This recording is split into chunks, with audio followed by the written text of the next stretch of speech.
Hello and welcome back to the Website Investing Show. Hello. How you doing, everybody? Lois and Adam, you all right? I've been watching Married at First Sight, so I'm going to start it off with how you going? That's what they say every episode. Hey, how you going? So I'm assuming it's not the UK one. Nope, definitely the Australia one. Nice. All right, I didn't have it as Australian. I don't know. You couldn't tell from my amazing accent there. I thought it was somewhere in deep south of America. Let me do it again. Ready? Hey, how you going? Yeah. Not bad. Not bad. Yeah, I feel like I've just royally peeved off any Australian followers that we have. They're gone. They're gone. I thought that sounded like somebody from Dallas or something. But, that's probably just pissed off people from Dallas as well. So. Cool. So, first time in a while for me and you, Adam, since our Eat chat, which I was looking at the other day, actually looking at yesterday because we needed to grab some info off it. But yeah, don't know. Maybe it's been a month or so for us. Lois, the regular fixture, on the stream again. So today we're going to be talking about our beast case study. Sorry, Roy.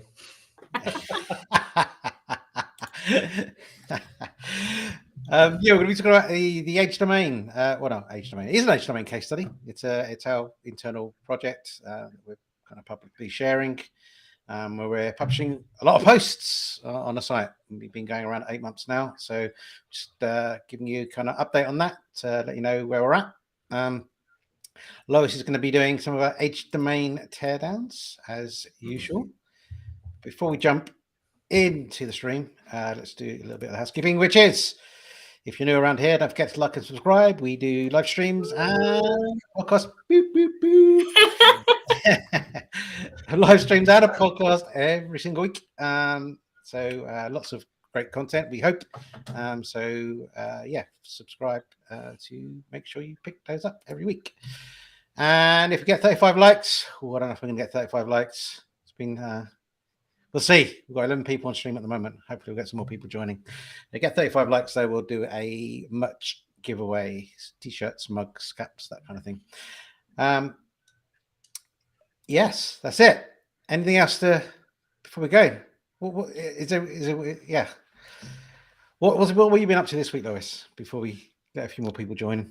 I've been a busy week because it's been a 4-day week. I'm in my head, I feel like it's Wednesday, but then I also feel like it should be Friday. I'm just all over the place this week. Yeah. But it's good getting back into routine. But yeah, all good. What about you guys? Yeah, for those of you in the US, like we had bank. I don't think they have the Friday or the Monday in the US, but they have something at different times. But yeah, so one time of the year we get 4-day weekend for bank holidays. So we have bank holiday Friday and a bank holiday Monday. So a couple of short weeks, which means everything just gets compressed, which is really annoying. But what about you, Adam? What have you been up to this week? What have I been doing this week? Not a lot. Month. I don't know. I don't know. They're rolling into one at the moment. We've had birthdays, haven't we? Me and you've been had birthdays. Yeah, we had. I was away for my birthday, so we were on Ian, our operational director's golfing stag do weekend for my birthday, nice. which was fun. Although the weather was horrible, so don't play golf in torrential rain and thunderstorms and all kinds of stuff. It's the worst weekend for it. Oh no! Because I've never golfed before as well. I didn't really know what the attire was, so I turned up dressed thinking what a golfer would wear, which was like, nice jumper with a polo shirt. Everyone turned up in like gym gear and stuff, and I just wasn't dressed for the occasion. Either, to be fair. I haven't really been doing much. It's half term as well, so my little boy's off school. And I took him swimming today, so I took half a day off, took him swimming, and I've got a twin brother and he's got a caravan down by the beach, so we're going down there on tomorrow night for the weekend. Nice. So that'll be sweet. Hoping for some nicer weather. Yeah, it's going to get nice next week. I'm not sure. It might come at the weekend. I can't remember when it's meant to be Tuesday, Monday and Tuesday, so like I don't know. Oh no. It's typical. Amazing. Well, the sun's shining now. It was raining a bit earlier. It was sunny this morning. Yeah, same here. Sunny again, so who knows? Yeah. Strange UK weather. Caitlin's loving your niche website builder merch glasses, Mark. purple yellow diamonds. Diamonds. All right, okay. Little diamantes you've stuck on just to like jazz them up. These are the purple ones. These are the. Oh, yeah, I know. I used to have a better color for the stream. I need to jazz it back up again. I think for my monitor glasses. At least you're not wearing your dressing gown this week, though, which is a step up. I know. I thought I wouldn't this time. Oh, After last time you told me, dressing gowns shouldn't be allowed on stream. So. got the dress code. I was never wearing a dressing gown on stream, just for people. just to clarify, it's a cardigan that looks like apparently looks like a dressing gown. Anyway, let's crack on, shall we? Yes. Adam, do you want to? Yeah.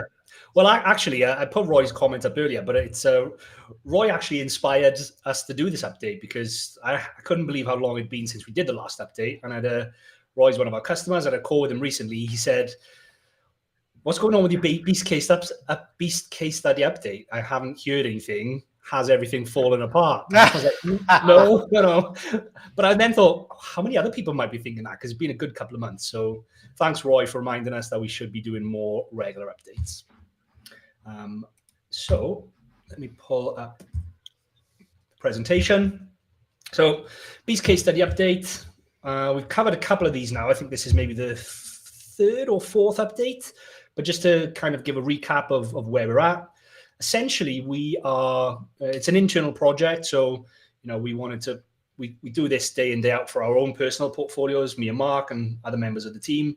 This is our kind of internal niche website builder project where we wanted to throw a ton of resources at a big website to create essentially an authority site over the course of a 3-year period and basically share that journey with people. We're not at the stage where we're going to share the URL yet. I'm not sure if we ever will, just because of all the bits and pieces that come along with, sharing URLs and then people copying and all kinds of stuff like that. But essentially, we are creating and publishing around 2,000 pieces of content on an age domain and doing aggressive link building to get it to at least the DR60 plus over a 3-year period, with the aim then of selling it ideally for $1 million plus, so a 7-figure exit. So that's the goal. That's kind of what we've been striving for. And we're now 8 months into the project. And this is just kind of an update on where we are in terms of getting those 2,000 pieces of content created, where we're up to with our link building, what's the traffic like, monetization, and all kinds of things like that. So this was, like I said, launched on an age domain already. It was a DR27 at launch, and it had 440 referring domains. If you are new to the stream, we absolutely love age domains for numerous different reasons. We've got tons of different videos on them, but essentially you are starting from a position of power. And this specific domain had been around since about 2008 and was an online retailer in the space, in the niche that we're in. They had a very active blog talking about the space. And then in 2020, the business closed due to COVID, and we could see that because we saw on Wayback that they put a page up saying, unfortunately, the business was closing. And then we picked up the domain in 2022, and our first post went live on the 8th of August. So it's literally been 8 months and a week, essentially, since the first post went live. So just a little bit covering about, essentially, it's about 4.6 million words of content that we did or that we have created for the website.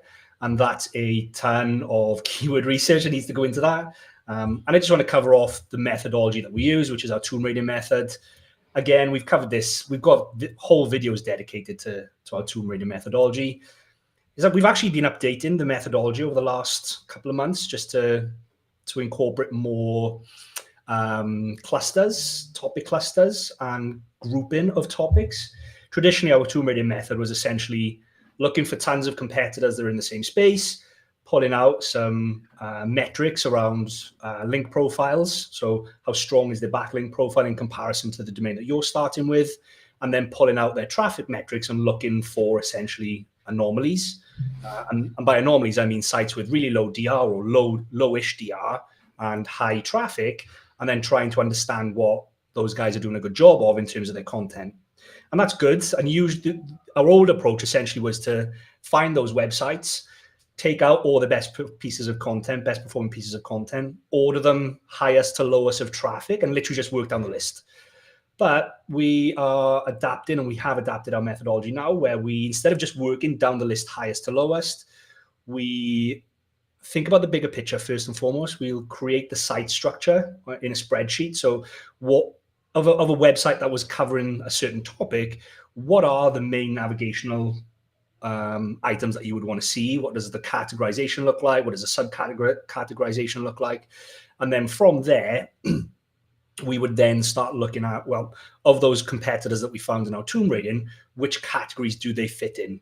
And then rather than just working down the list highest to lowest of traffic, we then start looking at which category has the most potential and which one should we start with first. And we'll cover a whole category in its completeness, in its fullness, before moving on to the next one. So it's very similar in terms of we're still looking for those anomaly sites. We're still looking for the best pieces of content, but we're now approaching them in clusters of category rather than just in order of traffic. So for this method, so for this website in particular, we looked at 385 websites that were in this space.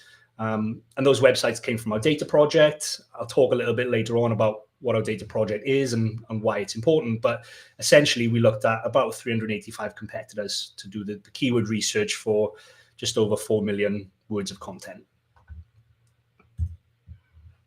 This is what the timeline looks like. And can we get rid of the graphics a second? How do we get rid of those, Mark? Oh, there we go. So this is what it looks like. Like I said, the site went live on the 8th of August. Very aggressive. We launched with 239 pieces of content, which was about 500,000 words of content. Then in September, we published another 831 pieces of 831 words. October, almost another 500,000. In November, 350,000. In December, another 500,000. And then in January, 213,000. February, 100,000. And we haven't published anything since February, essentially.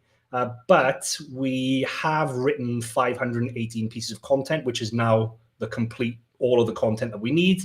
And it's now with the uploading team. And I actually saw today that there's about 39 pieces of content that have been uploaded in the last week or so. So the plan now is for the rest of April and into May to get those 518 pieces of content that have been written uploaded onto the website, QA checked, any schema added, published, and then put through Search Console to be indexed. So a very aggressive, a very large amount of content in essentially what is quite a short period of time. But I mean, it's lofty goals for this website. We want to sell it for $1 million. You can't just sit there and add 20 pieces of content and hope you're gonna make a ton of money. So it's all part of the bigger picture. It's all part of the plan. And we didn't just pick 2,000 pieces of content out of the air. I'll come on to it later when I cover the data project, but it's a very specific amount of content that we decided that we wanted. And it's a very specific DR rating, domain rating that we wanted to build, link build to get to that kind of revenue level. So talking about link building, that's obviously a big part. Content is a massive part. But if we want to scale a website like this and be very aggressive link building is also key. So like I said, we started with an age domain, a DR27, and we need to move that from a DR27 into the DR60 range. And just kind of caveat that by saying DR ranges, the third-party metrics, obviously, that DR is Ahrefs metric, and it gives you an indication of how strong the link profile is. You shouldn't just take it as a face value. It's just an indication. So when we say we want to build it to a DR60, what we want to do is keep building good quality, high quality links and redirect it, 301 redirecting in niche relevant, high quality age domains until we're at around that level. And it just gives us an idea that of other sites that are in the same space, we know then that we've got a comparable link profile essentially. So this is what the redirected domains look like so far. The month that we launched in August, we redirected an age domain in. It was a DR33 and had 316 referring domains. And then in September, we actually found 2 age domains that matched our criteria and were high quality enough for us to use for this project, a DR27 and a DR20 with 174 and 181 referring domains. And then in October, we had another one, which is a DR24, 525 referring domains. We didn't find any in November. And then in December, we had a DR20 with 227 referring domains. We haven't had any since. Now, the thing with age domains is they're like buses. You can kind of see there. August, September, and October, we had 4. And then we didn't have one in November. And then we had one in December. It's super important to find the right quality domain. You don't want to be just 301 redirecting in any old domain into the project. It's got to be hyper relevant to the niche, and it's got to pass all of your kind of due diligence criteria. And we've got about 9 or 10 different criteria, from trademark issues to anchor text profile to backlinks to, you know, where do the links point to? Do they point mostly to the home page, or do they point to individual pages? And since December, we haven't found any that essentially are either relevant enough or match our criteria. But we are still actively looking, and a little bit later on, I'll talk about what our next steps are. We still want to be redirecting in at least another 3 or 4 age domains into this project. Very worth mentioning as well. Somebody asked me this the other day. We don't really lower the quality of just because we're using a 301ing the domain into our root domain, our main domain. We don't. Any domain that we 301 in would be a domain that we would be quite happy to build a website on as well. So, you know, there's no kind of we don't lower the bar just because it's a 301. It's the same bar basically. Yeah, it's got to be. If you wouldn't be happy to build your primary site on it, then you definitely shouldn't be redirecting it into your primary site. Why would you risk all the hard work you've done by putting in a subpar domain essentially? And you can see the graph that I put in there. This is export from Ahrefs, and this is the number of referring domains into the project. And you can see those little lumps up essentially, and you know that big jump up were basically when we were redirected in these age domains. Just to talk a little bit about the redirect process, and again, I feel like we've got a video on everything these days, but we do have a video which is fully dedicated to our redirect process. Talks about how we create the acquisition page, what that looks like, how we do the press releases and all that kind of stuff. But just a high level overview, we don't just take these age domains and 301 redirect them to the home page of our primary website. That just looks unnatural. And the whole point of, or the whole idea behind doing these redirects is to make them look natural, to make it look into Google that your primary website has actually acquired the assets of another business, essentially, and you treat it that way. So our approach is to create what I've got in the diagram there, a skyscraper piece of content. We call that our acquisition page. The first couple of paragraphs talk about how we have our primary website has acquired the domain of the competitor that we're going to be redirecting in, or the domain that we're going to be redirecting in. And then we've got quite a lengthy piece of content. I've put in there about 4,000 words. It can be more, it can be less, essentially, but it's a piece of content that is quite generic, that is relevant to the domain that you are redirecting in. So say, for example, you're working on a sports website as your primary domain, and you've got an age domain that is all about tennis that you want to redirect in. That acquisition page should talk about tennis, and it could be, you know, the history of tennis and the champions from the past 10 years of Wimbledon or something. You know, you're not even targeting a keyword. It just needs to be relevant to tennis in this case. And throughout that piece of content, you should internally link through to all of your tennis content that's on your primary domain. So if you've got a website all about sports and you've got a category dedicated to tennis and there's 50 pieces of content in there, that skyscraper or acquisition piece should internally link through to as many of those 50 pieces of content as possible. And then we 301 redirect the age domain directly to that acquisition page. And essentially all that power then is passed through to a relevant piece of content, and then through the internal links is spread through to the website and through to the relevant tennis pieces of content. And it really powers up essentially that category, or that tennis category. And then just to finish it off, we'll put out a press release to say our primary website has acquired the domain of the other website. And it's just, again, it's to try and imitate what a real business would, how they would handle acquiring the assets of another business. We've also been doing digital PR link building for this website. We've now got over 27 really good high quality links. I've put a selection of 10 in there. I've hidden the URL because actually the URLs would give the niche away because some of them are quite hyper relevant. But essentially, I think the top two were Yahoo or MSN. DR92s with 63 million visits. Then we've got a DR91 and 89 and 88 essentially. But there's two reasons really why we are doing digital PR. One is obviously for the high quality links, but really we're getting volume of links or link velocity from the age domain redirects. What we want to do, or one of the main benefits of doing digital PR is what me and Mark kind of talked about last week, is to try to build EAT or EEAT. And one of the best ways to do this essentially is to get other high quality tier 1 hyper relevant, niche relevant websites linking back to your website, mentioning your brand name, mentioning your personas, mentioning your author, and basically building a real strong digital footprint across other websites that link back to you. And digital PR is awesome for that, because when we pitch to journalists, we pitch them as the persona from the website that is an expert in a certain topic. So in doing that, essentially, like I say, you just create a footprint for that persona. And there's, it's up in the air at the moment about using fake personas, real personas. I think where possible, you should almost always be using a real persona if you can. And that's great because you're already starting from a position of, kind of authority there. But this just solidifies that persona, that person, as being an expert in the field, essentially. So we're going to continue doing more digital PR link building obviously for the high quality links, but also just to keep solidifying our position as an expert within this field. And this is the link building results so far. So 8 months in, we've gone from a DR27 to a DR43. Referring domains have gone from 440 to almost 2,000. And this here is a screenshot from our data project. And I put there, why is our target a DR60 and over 2,000 posts?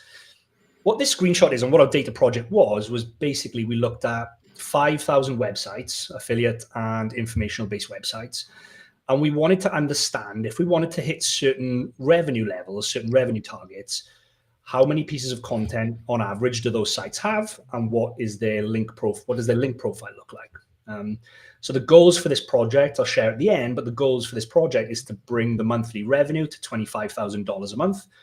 And I've cut it off here. There's another level below, but $25,000 a month in terms of revenue means that sites in that bracket, that banding essentially, have around 2,000 pieces of content, and they're around a DR60. Now, obviously, that's on the high end. You can use this data in a number of different ways. You can say, if you're starting out, I want to build a website to replace my job income. I make $1,000 a month. All right, I know that I should be aiming to get to 380 pieces of content and a DR35. If I'm starting with an age domain and I'm already starting with a DR27, I know really my main focus should be content up front and a little bit of link building. So I don't have much of a gap to close in terms of DR, but I've got a big gap to close in terms of content.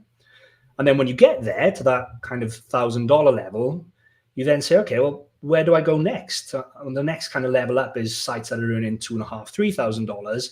I know really I need to double my content. I need to go from 380 pieces to 600 pieces. But again, it's not a massive jump up in terms of link building to go from a DR35 to a DR42. And you can essentially use it as a roadmap to say, where should my main focus be? Do I need to be focusing primarily on link building, on content, on both at the same time? Should I have a higher focus on one or the other? And as you can see, they vary essentially depending on which level you're at and where you want to get to next.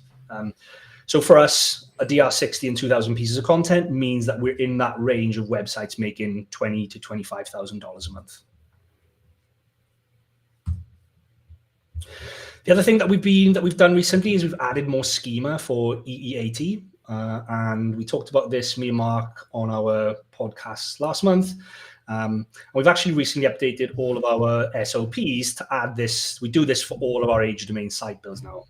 So if you ever buy a site build off us on an age domain, this stuff comes as standard now because we've seen it work and we've seen it had a really good impact on the testing that we've done. So I want to show you an example. This isn't the website this website isn't the beast case case study website, so don't go and look at it. It's a domain that we have for sale called Makeup Wearables, but it's essentially a great example of an age domain that has a ton of what I call brand equity that you can make use of through schema to show to Google that you're an authority straight off the bat as you start building it. So Makeup Wearables, it's a domain in the kind of makeup space, obviously makeup and beauty space. It's a DR32, 1,200 referring domains, been around for 11 years. And, all this stuff is cool and good, but it's, it's standard age domain stuff. But it's got some good links. It's got some links from BuzzFeed and Dailymotion and Cosmopolitan and things like that. And it's open to interpretation if links are part of EAT. Do you demonstrate EAT by having a really strong link profile? I think you do, but we do know whether they're part of EAT or not. They're important, and Makeup Wearables has got some really good links. But this is the most important bit for me. Apart from the link profile, is usually a lot of brand equity that's been built over the years with age domains. And this includes things like Facebook pages, Instagram accounts, YouTube channels, Pinterest accounts, Yelp listings, Crunchbase profiles, and Wikipedia pages. So because they've been around and, for years, usually, the old owners would have typically built up social media profiles or these different types of profiles which link back to the website, which show to Google that, essentially you've had these profiles, you've had these listings, you've had these other brand equity around for a long time. And for this one in particular, this one is incredibly strong. So it's got a Facebook page. And by the way, you can't go and take these social media profiles or anything like that. They still belong to the old owner, but we can do clever things in the background, which I'll show you in a sec, to make sure that Google knows they're related to us. So Makeup Wearables had a Facebook page with 24,000 followers. They had an Instagram page with 265,000 followers, which is crazy high. They've got a Pinterest account with 27,000 followers and still 62,000 monthly views, even though it hasn't been updated in about 2 years. They've got a Twitter account with 13,000 or 1,300 followers. And then this is the big one for me. They've got a YouTube page with 1.79 million subscribers and has had 200 million views since July 2012. Now, even though this doesn't come part with the age domain, you only buy the domain essentially, these accounts are still being connected to that domain for a number of years. These essentially are massive accounts. Any YouTube account that's got 2 million subscribers and 200 million views in Google's eyes is an authority on the subject. And like I say, while you can't take the account, we can let Google know in the code of the website that there is a connection to these old accounts. So there's 4 ways that we use to leverage this equity. And the first one is when we create the persona or the author for the website, the person that we create always shares the first name with the old owner. So in this case, the old owner is a lady called Tina. Whenever we create the website for Makeup Wearables, the first name of the author persona that we create will be called Tina, just to maintain that connection. We won't use the same full name, obviously, but it's fine to create the same first name. And sometimes, and I'm not sure if this is on any of today's domains, Lois, but sometimes you'll see the author's name is quite prominent in the anchor text, especially if they are, I guess, authoritative in the space, because people will link back to the website, sourcing the author as an anchor text. So it looks very natural to Google when you create the website that you use the first name because it appears in the anchor text.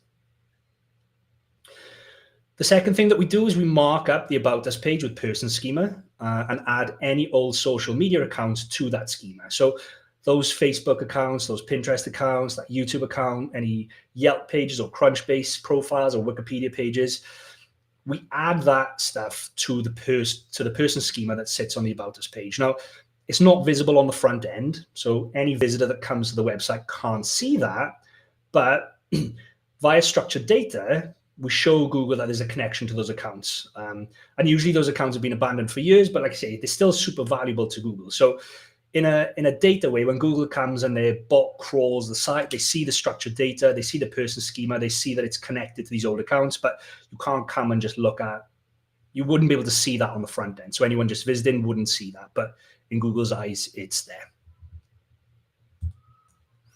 The third way that we leverage this is to mark up the contact us page with organizational schema. So similar to above, on the contact us page, we'll add organization schema. And in here, we'll include any old addresses that were associated with it, any old telephone numbers, anything like that. And again, it's just to maintain to Google that there's a connection to the old presence. And you can't see this organization schema on the front end either, but it's there in the code for Google to see.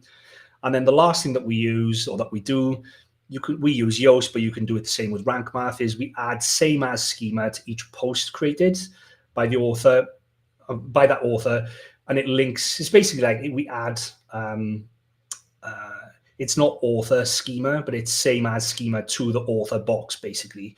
So on each post, then Google sees that this is by author Tina, same as the social media links, the Crunchbase links, the Yelp profiles, essentially. And again, it does the same job, but now we have it on the About Us page, on the Contact Us page, and every single blog post. And doing this ensures that we now launch essentially any new domains that we're building with a level of EAT already by leveraging the old site history with Google. One thing we did with our Beasts case study website is go back recently, because this wasn't part of our SOPs 8 months ago, go back and update it and added all these different elements in. Maybe we should do a video or a stream where we go and show doing this practically, actually showing how to do it. There's one thing saying how to do it, but for a lot of people, adding schema is quite daunting. So, maybe with adding the plugin, what plugins we use and actually doing it practically, I think that'd be quite a good video for people to. Mate, you're in charge of the title, so write it down. Put it down. Put it down. you put it down. You're in charge of the titles. Yeah. Yeah. All right. Yeah, that sounds good. We can do that. We can do that on an upcoming episode then. And these are the results. So Google Analytics for the last 30 days. You will notice in there that sessions are at 51,000. So we've just crossed over into Mediavine territory, which I'm very excited for. Site's currently with Ezoic. We are now into Mediavine territory. We applied to Mediavine on Tuesday, which is awesome. I'm excited to get the site moved over. We will probably also do an upcoming video if we find anything interesting on the difference in ad rates that we receive from Ezoic versus Mediavine for this website, which could either be very boring because they're very similar, or could be very interesting if they are wildly different. So there may be an episode coming up about that as well. But essentially 8 months in, we've just crossed the 2,000 page views per day, which is very nice. And this is what it looks like over the full 8 months. So you can see there's peaks and troughs weekly. This niche peaks at the weekend. More people are interested in what we are writing about here at the weekend. So we get a nice peak on the weekends, and then it dips down in the week. But the growth has been nice. The thing to probably notice here is it started off very slow for the first 1 to 3 months plus. Like there was very little kind of growth. It's very flat. And then you hit a nice sweet spot around December, and growth started to take off, and then really started accelerating from kind of January onwards. There was, when I look back at the last update we did, there was an unofficial Google update around the 5th of January, which kind of kickstarted that little bit of growth there. And then also around the middle of March, there was that big jump up there again, which was another Google update. So the sites had one from an unofficial update, which people were talking about, and one from an official update, some nice boosts in traffic over the last 8 months. This is Search Console data. Very much shows the same, essentially, of very slow growth to start, very kind of flat, and then that exponential growth, which I'm hoping will just continue now over the next 2 and a bit years, which sounds quite a long time when I say it like that, but it'll fly by.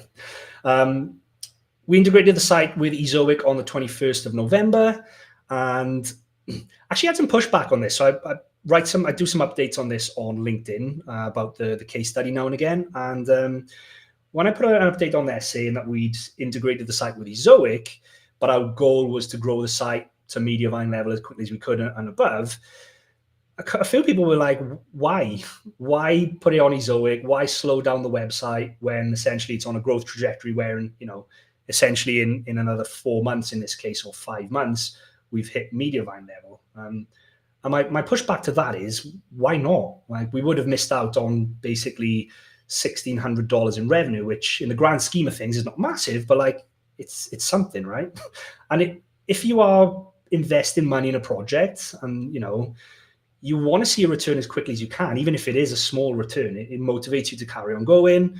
And if set up right, I don't see adding Ezoic to a website as a negative. Yeah, it can slow down the website, but if set up right with Leap and if you have all the other stuff done, there's no real downside apart from maybe if you add, you're on the maximum ad settings and there's adverts everywhere, and you could see that as a potential bad user experience. But even that I don't see as a bad user experience personally, because I'm expecting to see websites full of adverts. You go on any news website and it's covered. Like, it's kind of expected these days. So yeah, I don't know, Mark or Lois, if you guys have any thoughts on that, but it was an interesting pushback from people as why Ezoic? Why just skip Ezoic and wait? I didn't see the point, but maybe I was missing something. And Leanne said she's had a few customers making these comments about Ezoic as well. So yeah, I don't know. Skip AdSense, but not Ezoic. AdSense is meaningless in terms of revenue, pretty much at the low levels. So, but yeah, I think Ezoic's fine. I think there's people get scared that it's going to have a negative impact and it's going to mean you actually, things work out worse for you. But I don't think so. Yeah, agreed. So this is the revenue. Like I say, it's not mind-blowing. $25 from November when we added it, 253, 364, 405, 457. And if we kept it integrated for the full month of April, it would be over $500. But like I say, I'm hoping that we will be moving it over to Mediavine. The interesting thing here, though, is on our target level, we initially set out a target to get to have an average EPMV or RPM of $25. Now, we picked that number because when we did our data project and from our other, our personal portfolio of websites, $25 is about the average for informational websites. Now, if you look at the Ezoic ad revenue index, which is basically one of the only sources that you can see which is transparent on how much advertisers are paying ad revenue or ad rates at the moment, it's heavily depressed. Like, it's the lowest it's been for this time of year in years. Usually you get a big peak at the end of the year, Q4, and then it drops off in Q1 and then picks back up kind of end of Q1 into Q2 and then grows steadily right through to the end of the year and then drops back off again. That didn't happen in the end of 2022. We didn't really get a big peak like you would typically get in Q4. And then the drop off in Q1 was much bigger and it stayed quite depressed. And I think that's a sign of, typically the reason that is because of kind of global factors. Talk about recessions across the world. There's the war in Ukraine and all kinds of things going on around the world. So far, I'm a little bit disappointed in terms of the EPMV, but I know that it's not a long-term thing. I'm hoping that moving over to Mediavine, we'll see an instant boost straight away.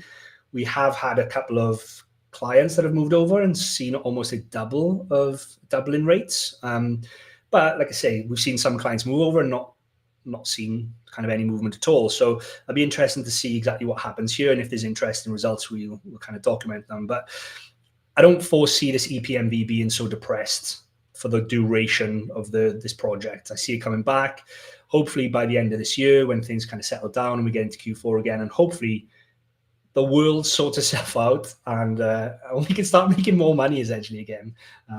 But yeah, I thought it was an interesting observation of lower EPMV than we would typically expect. And this is like the graph representation of that EPMV essentially. So future plans for the website. Like I say, we've applied to Mediavine on Tuesday. So as soon as that is approved, we'll be moving the site over. April and May, we'll be uploading the remaining content. We're continuing to do digital PR link building, and we are searching and praying for more relevant, strong, high-quality domains that match our criteria that we can redirect in. We put aside about $15,000 in terms of monetary value for the age domains, and we've still got quite a bit of that left. So there's room for, I think, another 3, maybe 4 age domains before we have to maybe start relooking at budgets, which should be plenty anyway. So yeah, hopefully we find a couple more of those in the next couple coming months as well. And then this is kind of the last slide, but I think it's important and nice to give you an idea on what we've spent. So this is a big project. We've spent $3,500 on the primary domain. We would have spent, if it was that kind of face value, if you come to Niche Website Builders and wanted us to create that content, about $322,000 on the content. We've done 6 months so far of digital PR, which come to almost $12,000. Like I say, we set aside $15,000 for age domains, but we still got a chunk of that left. So far into this project, we're about $350,000 into the project, which, for any kind of project, it's quite big. But we do this day in, day out for people over and over. And me and Mark have been doing this for our own portfolios for, I don't know, the last 8-9 years, essentially. So it's not daunting for us. We don't mind putting this money up front, knowing that it's going to come back. And over on the right, the project goals essentially are to get the site to 1 million visits per month with a minimum EPMV of $25. So that's kind of what I was talking about there. Monthly revenue of $25,000, and then sell it for, depending on what the multiples look like in 2 to 3 years time, but sell it at 40x multiple for $1 million. And also during that 3 years of ownership, we estimate, if the revenue keeps on going the way it should, and kind of the profile that we would expect, revenue of around $400,000. So the goal and the aim for this project, even though it's still quite early days, is for us to generate around a 300% return on that investment there. So it's a big juicy return. We're talking about a $1.4 million return back for once we incorporate exit and revenue for a spend of 350. So I don't know any other kind of investment opportunity that provides these kind of returns, which is why we got involved in it so much, and we're so passionate about it, and we love the space so much. So yeah, I'm excited to keep you guys updated, to keep making these videos every couple of months. Roy will probably bug me in 3 or 4 months and say, "Hey, Adam, has the project crashed and burned? Where's the update?" And I'll come back and say, "No, we're now all millionaires." So it's all good. But that's the update essentially. So it's all going good, and yeah, hope that's it for everyone. Yeah, I think it's worth mentioning. This is kind of like we hope we'll get. Like we could end up exceeding this target. We could end up below this target. Like we don't know. This is kind of an estimate based on the averages that we work with from our data project. But the great thing about this business model is that you can still miss, because there's so much. Generally you get a good return on. When you working multiple websites, you'll find some really take off, some don't take off so well, but there's so much space for to still make a good return on investment, even if we don't make that 300%. If we end up making a sale price of, I don't know, 500,000 or something, and then we've made money along the way, it's still a good return on investment. So we'll see. This is what we're hoping to get to, but very rarely have I started a website and then not just broken even, or very rarely I see anybody, if they've stuck at it. Very rarely do you find yourself in a place where you kind of you've made a loss and you kind of have to give up. So yeah, it's a good. But we decided to go big on. I'm excited about the prospect of a $1 million sale. That's what I'm excited about. Oh yeah, I'm excited about that too. Only joking. I guess. I guess to be fair, we've not. This is our biggest, both of our biggest projects, even from our own portfolios, right? We've kind of pooled our resources to make this the big one. We've done other varying sizes ones ourselves and sold for some good exits in the past, but this is our biggest project overall. But we feel pretty confident having done this for quite a few customers now over a number of years. So. Well, Leanne says, remember us little people when you sell. Well, good point, Leanne. Beers on me and Mark for the next yeah. Beers on me and Mark. Remember who's on the stream with you when you get that mill. Lois should just get a percentage anyway. Yeah. Screen, right? Like... You said it now, Adam, so you know. Saying that in mind, I will say Leanne on her own personal website. So we have a website, Invest in Slack channel for the company where the team share their own personal projects and updates. And congratulations, Leanne. Her main website, she hit 200 posts over the weekend. So you're on your way as well, Leanne. Remember us little people when you sell. Smashing it. Great job. Yeah. Awesome. Excellent. So we'll just take a moment to say before you get going and get your slides going, we've got 23 likes, so not far off. We've got 25 people watching on stream. Exciting. So yeah, smash the like button if you haven't already, and we'll do some merch at the end if we get to that 35 likes. With that said, Lewis, thank you. Over to you. Thank you. Okay, so we have our tear downs for the week, guys. Sorry, Lois, do you want a full screen like that? Yes, please. Can I have a full screen just because there's like some small little text and stuff, just in case. And sometimes people can't see it. Perfect, thank you. So the first one today is in the food niche. Quite an old age domain, 18 years old, 217 referring domains and a DR17. It's called All Fish Seafood Recipes. As the name suggests, it is for seafood recipes, covered all different types of salads, appetizers, main meals, exotic dishes with exotic fish, all that fun stuff. Yeah, and it's specialised in seafood to aspire their audience to eat a bit more of a healthier and organic food and life, and strive to make the collection of recipes as easy as possible to make at home as well. So this is what the site looked like when it was live. As you can see, a huge amount of content and info on here, and as you probably can't really see, but on the left-hand side has all different types of fish and all recipes in those. So the backlink profile, as I mentioned, has 217 referring domains. So some really authoritative ones to start with. So we have nytimes.com, the HuffPost, Livestrong, Syracuse.com, VinePay, Our Everyday Life, Italy Magazine, and all different other things as well. So there are authoritative sites, so these can be news sites or stuff like that, and then there are also niche relevant as well. So we have Our Everyday Life, so that has a load of recipes and all stuff like that and things. So a nice little mixture for this age domain to be starting with.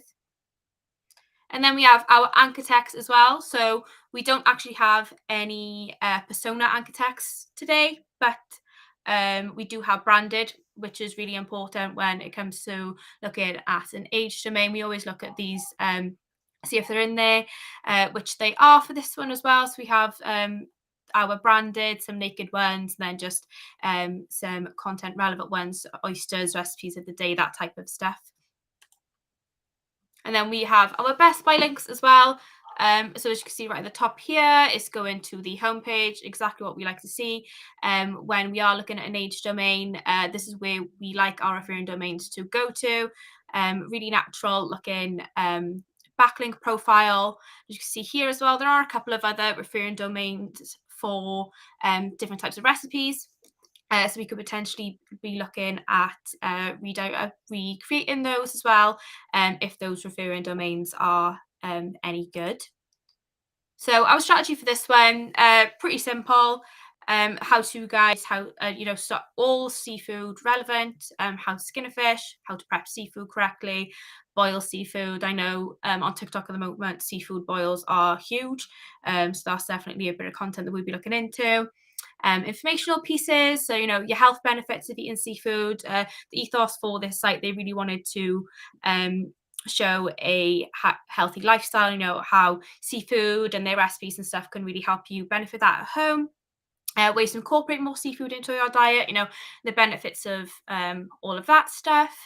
And then we have our recipes and our listicles, obviously, as it is in the food niche.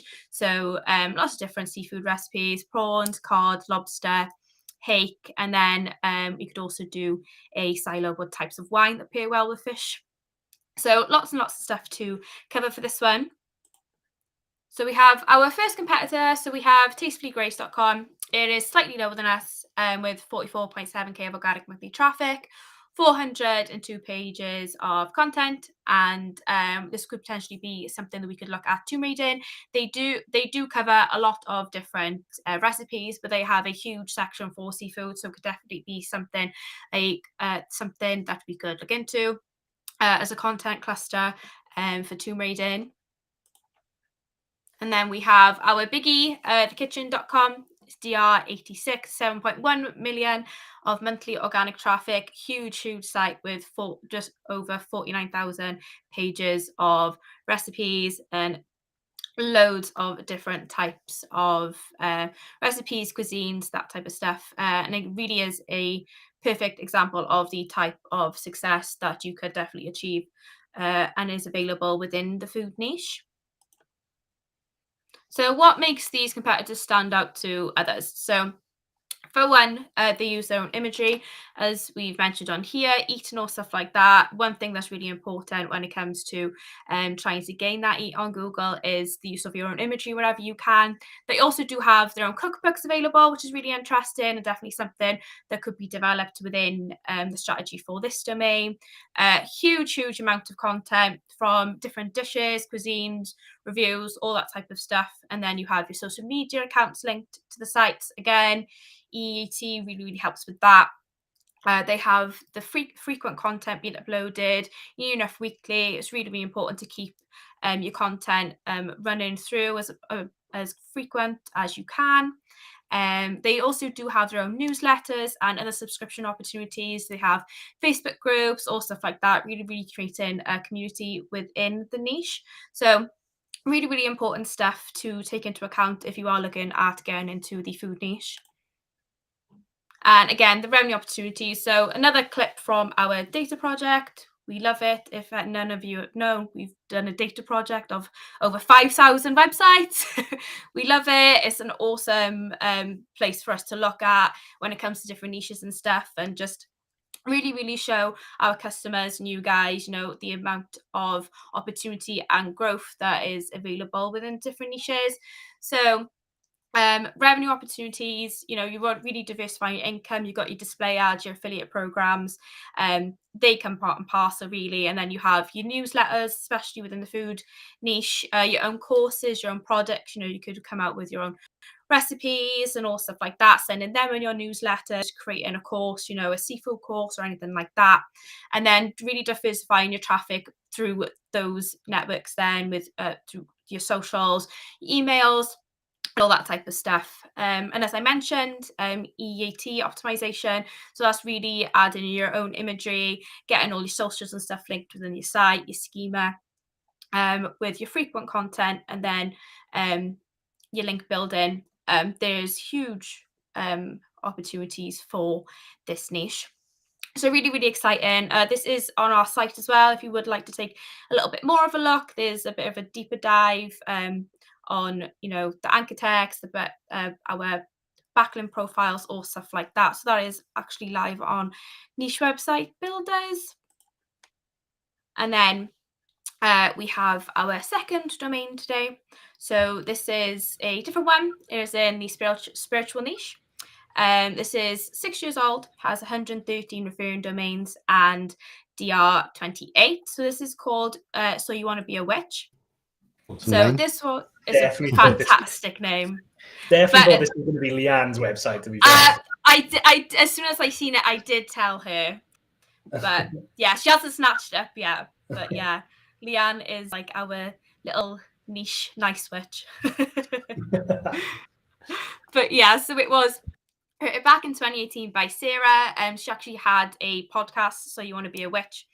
This podcast isn't available anymore, which is a shame, but the site really includes loads of different podcast episodes. She had a lot of different famous faces come on, talk about their type of businesses, their tarot readings, astrology, and she really wanted to help others develop their careers within spirituality, your tarot readers, all different types of stuff like that. So really, really interesting background for this one.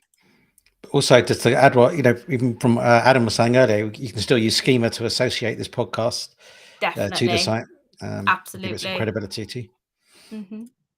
So this is what the site looked like. Again, really plain, really simple.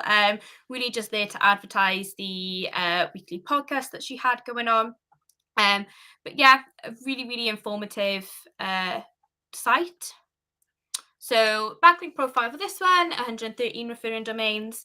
So you have podbean.com. Again, it was a podcast, very authoritative and niche relevant. Beautyindependent.com. This was like a news magazine site that they were mentioned in. Hubhopper.com, toppodcast.com, and fatinthemoon.com. So again, lots of different niche relevant and authoritative sites as well.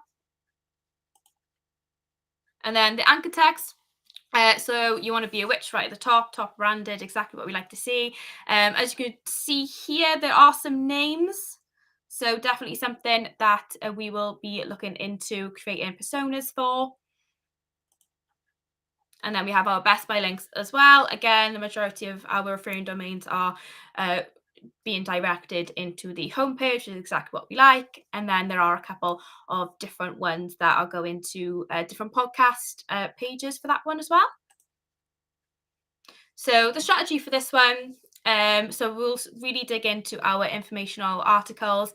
Lots of different stuff to cover within this niche, astrology, angel numbers, tarot cards, spiritual practices, how to incorporate all those types of stuff into your life, numerology, symbolism in dreams, lots and lots of stuff. And then we can go into our how-to guides, how to start a tarot reading business. As I mentioned, she really wanted to help people who actually did have businesses like these to really succeed. How to practice mindfulness, how to start meditation, how to teach meditation. So lots and lots of content to definitely be saturating within this age domain. And then we have our listicles as well. Listicles are really, really great to get lots of content in. So we have our 10 best spiritual retreats in the US, 5 common angel numbers, 10 yoga poses, all that type of stuff. Really nice, easy reads to get some readers in. So we have our first competitors. We have Carmen Cosmos, DR11, really, really awesome, 105k of monthly organic traffic. This one has 366 pages. And again, really, really something that we could look at tomb reading. It has the exact type of content clusters that we will be looking at as well. So really, really exciting competitor to be looking into. And then we have psychnewsdaily.com. This is huge. So it has DR57, 725k of organic monthly traffic, 526 pages. And again, really, really great example of the type of success you can achieve within a spiritual niche. Exactly the same type of content that we will be covering, all those angel numbers or stuff like that. So really, really awesome competitors to really look at when we want to try and come up with a strategy and stuff, and exactly the type of success that you guys could be seeing as well. So again, what makes these competitors stand out? These are obviously completely different niche, but the fundamentals really, really are the same throughout a lot of different niches. So uses of their own imagery, social media accounts, frequent content being added, newsletters and subscriptions. These are all really, really important things to really try and make your site stand out, create your own little community within this space, and really just get the name of your brand out there. And these guys as well, they offer their own readings and services. So that could be definitely something you could look into. If you are looking to get into the spiritual niche, offering those type of things can really, really help you boost that traffic. So again, revenue opportunities, the exact same, display ads, affiliate programs, your newsletters, your own courses. You could do your tarot reading, your products, all stuff like that. Really, really helping to diversify your traffic. EAT optimization again, content and link building, really, really fundamental things that really help to boost the type of growth and stuff you guys are looking for. And again, our data project really, really helps see that type of traffic you guys need, the amount of pages you need and stuff like that. And with the strategies that we put in place, these numbers really are realistic, they're not just made up. We do actually have customers achieving these. So really, really exciting age domains that we've covered today. As I mentioned, they are both on our site. So if you are interested in them, pop over to us and we could have a little chat. So that's the Tomb Raider, not Tomb Raider. You've been reading the comments. Yeah, like the chickens, I saw that in the corner of my eye. The tear dams. Yeah, so Alistair was just asking on that point. Yeah, so can you remind me what tomb raiding SEO is? So yeah, it's just a keyword research technique that we've uses a mixture of competitor research and correlation. Correlation. I knew I got the wrong word there. Correlation SEO. So we've just systemized the process for a repeatable process essentially for finding good keywords amongst our competitors. So I've just dropped a link to the YouTube video that we talk about all about that there. So you can go and check that out. We go into like full detail on all of that. So check it out. Awesome. Yeah, Lindsay also mentioned it's good for people starting out on the journey, the live stream. So glad to hear it, Lindsay. Yeah, that's the goal. That's what we plan to do. So glad it's useful. Okay. Anything else to add? Thanks for that, Lois. Some really good domains there, especially that. Yeah, that second domain looks awesome as well. Yeah, there's a nice competitor you found as well. DR11 with what was it, 110,000 visits. Insane. Nice. I know. Really, really good. Exciting. What I liked about that, and I didn't have the content that they produced. It wasn't. I saw like the King of Swords card, and usually when I've seen this space before, and usually it's like the king. They'll do a piece of content about the King of Swords card. This one was the King of Swords card. Is it a yes/no card? And I haven't seen that before. I don't even know what a yes/no card is. So they've obviously gone a little bit different than the traditional kind of sites. Which is definitely. Yeah, it's really, really exciting. It's an awesome niche. So yeah, that's good. Where are we at on the likes? We're at 27, so we're short of our 35. So we're short 35. We're short on our 35. Not short by 35. We'll skip it today. We've got some new merch coming though. That's all I'll say, which will probably make people want to like more because it looks way better. Watch the space. Too much coming. Yep. Excellent. Okay. Yeah, if there's nothing else to add, let me see what's coming up on the stream in the next. Dave's doing a live stream next week, but he has no topic yet. So, something with sales, I'd imagine. Lois will be here doing something teardowns. We've got Jack and Jake the week after, how to tweak your DPR efforts to target different countries. Leanne's doing a guide to topical clustering. And then we've got a practical guide to building EAT signals to your website, which is the one I've just added in after that on the 11th of May. So we've got a few good episodes coming up and Dave's mystery episode next week. So tune in to find out. You want to know more? Yeah. I can barely wait. I'm not going to be able to sleep now. Counting down the days. Yeah. Excellent. All right. Yeah, great. Thanks for that, Lois. Thanks for that, everybody else. I hope that was useful. Don't forget to like and subscribe if you're new around here, and we'll say goodbye on that note. Cheers, everyone. Thank you very much. Bye. Bye-bye.